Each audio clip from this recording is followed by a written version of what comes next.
താനൂരിലെ harbour പതിനായിരക്കണക്കിന് വരുന്ന മത്സ്യത്തൊഴിലാളികളുടെ ചിരകാല സ്വപ്നമാണ്.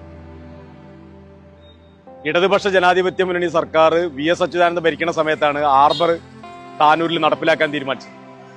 അങ്ങനെയാണ് ഹാർബറിന്റെ ജനനം താനൂരിൽ. എന്നാൽ കേന്ദ്ര ഗവൺമെന്റുമായി ബന്ധപ്പെട്ട് നിൽക്കുന്ന ഒരു പദ്ധതിയും താനൂർ കടലോര മേഖലയെ ചൂണ്ടിക്കാണിക്കാൻ വേണ്ടിയില്ല. നിലവില് കേരളത്തിന്റെ അതിർത്തി എന്ന് പറഞ്ഞാൽ ഇന്ത്യയുടെ അതിർത്തിയാണ്. ആ കടൽ തീരം സംരക്ഷിക്കാനുള്ള ഒരു പദ്ധതി പോലും കേന്ദ്ര ഗവൺമെന്റ് അനുവദിക്കണില്ല, അതിന് പണം അനുവദിക്കണില്ല. ഇതിനു വേണ്ടി MP ഇന്നേ വരെ അതിനുവേണ്ടി ശബ്ദം ഉയർത്തിയിട്ടില്ല.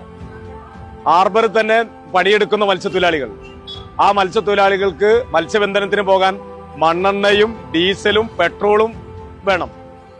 എന്നാൽ മണ്ണെണ്ണ കേന്ദ്ര ഗവൺമെന്റ് തരേണ്ടതാണ്.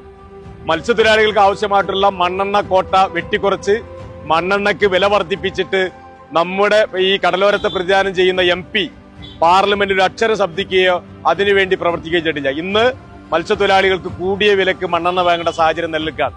കേരളത്തിന് കിട്ടേണ്ട മണ്ണെണ്ണ കോട്ടയും വെട്ടിക്കുറച്ചിരിക്കുകയാണ്.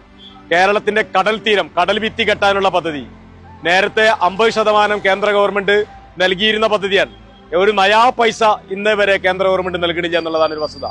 താനൂർ ഹാർബർ കോടിക്കണക്കിന് രൂപ ചെലവഴിച്ചുകൊണ്ടാണ് സംസ്ഥാന ഗവൺമെന്റ് നടപ്പിലാക്കുന്നത്. B. അബ്ദുറഹ്മാൻ താനൂരിലെ MLA ആയതിനു ശേഷമാണ് അതിന്റെ പ്രവർത്തനം ദ്രുതഗതിയിൽ ആരംഭിച്ചത്. ഇപ്പൊ നിങ്ങൾ നോക്ക്, ഈ ആഴക്കടൽ മത്സ്യബന്ധനം വിദേശ കുത്തകകൾക്ക് ഏൽപ്പിച്ചു കൊടുത്തു. കേന്ദ്ര ഗവൺമെന്റിന്റെ പുതിയ നിയമമാണ് ബ്ലൂ എക്കണോമി, അതായത് നീലക്കടൽ പദ്ധതി. അതുപ്രകാരം കടൽ കുത്തകകൾക്ക് തീരെഴുതിയിരിക്കുകയാണ്. ആ കടൽ കുത്തകയ്ക്ക് തീരെഴുതിയതിന്റെ ഭാഗമായി പരമ്പരാഗത മത്സ്യത്തൊഴിലാളികൾക്ക് അതിർത്തി നിശ്ചയിച്ചിരിക്കുകയാണ്. അവിടെ മത്സ്യബന്ധനം നടത്താൻ പറ്റില്ല. ഇങ്ങനെയൊക്കെ മത്സ്യത്തൊഴിലാളി മേഖലയിൽ ഗുരുതരമായിട്ടുള്ള നിയമങ്ങൾ, ജനവിരുദ്ധമായിട്ടുള്ള നിയമങ്ങൾ നടപ്പിലാക്കിയ കേന്ദ്ര ഗവൺമെന്റിനെതിരെ ഇന്ത്യൻ പാർലമെന്റിൽ ഒന്ന് ശബ്ദിക്കാൻ, മത്സ്യത്തൊഴിലാളികൾക്ക് വേണ്ടി ശബ്ദമുയർത്താൻ കഴിയാത്ത MP ആണ് ഈ പൊന്നാനി മണ്ഡലത്തെ പ്രതിദാനം ചെയ്യുന്നത്.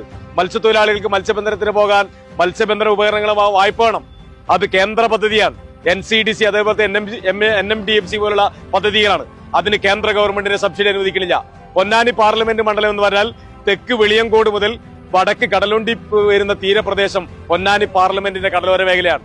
ആ കടലോര മേഖലയിലെ MP നാളിതേവരെ മത്സ്യത്തൊഴിലാളികൾക്ക് വേണ്ടി ഒരു പദ്ധതി നടപ്പിലാക്കിയിട്ടില്ല എന്നുള്ളത് അവിടെ സന്ദർശിക്കുന്ന ആർക്കും മനസ്സിലാക്കാൻ വേണ്ടി കഴിയും.